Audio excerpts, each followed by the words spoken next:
আসসালামু আলাইকুম সম্মানিত ভিউয়ার্স, কেমন আছেন? আশা করি সবাই ভালো আছেন। আমি Mohammad Mahbub Hasan Dipu, fish and poultry খামার কুমিল্লা পেজ থেকে। এই যে আমাদের 100% যে প্রজেক্টটা 15 বছর পুরনো গ্যাটটা ছিল, এটা পরিষ্কার করছিলাম, এটাতে মাছটা ধরছিলাম। ভিডিওটা অবশ্যই সবাই দেখছেন। এই ভিডিওতে পোনা নার্সিং করা হবে, এই জন্য প্রস্তুতি করা হচ্ছে। প্রতি শতকে 1 কেজি 200 গ্রাম করে চুন দেওয়া হইতেছে, কারণ এটা প্রায় 15 বছর ধরে পরিত্যক্ত ছিল। হ্যানার পচার বিষাক্ততার কারণে মাটিটা নষ্ট হয়ে গেছে, যা চুন দিয়ে এখন পরিপূর্ণভাবে করা হবে, যাতে মাটির গুণাগুণ ভালো হয়ে যায়।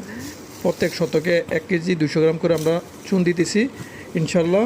এই যে চুন ভিজানো হইতেছে, চুন ভিজিয়ে ঠান্ডা হওয়ার পর পুরো পুকুরে ছিটিয়ে দেওয়া হবে। আর সাইডে যে গাছপালা ডালপালা আছে এগুলো কেটে দেওয়া হইতেছে, আল্লাহ ভরসা। আর এখানে 1 লাখ বা 2 লাখ মাছ নার্সিং করা হবে।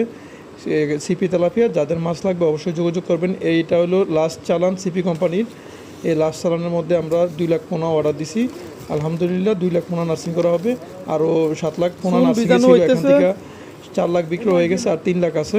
আলহামদুলিল্লাহ সবাই আমাদের ভিডিওটি দেখবেন, পেজটি ফলো করবেন, সকলকে দেখার সুযোগ করে দিবেন। মাছ সম্পর্কে জানতে অবশ্যই আমাদেরকে নক দিবেন এবং ভিডিওগুলো সবসময় দেখবেন। আসসালামু আলাইকুম ওয়া রাহমাতুল্লাহি ওয়া বারাকাতুহু।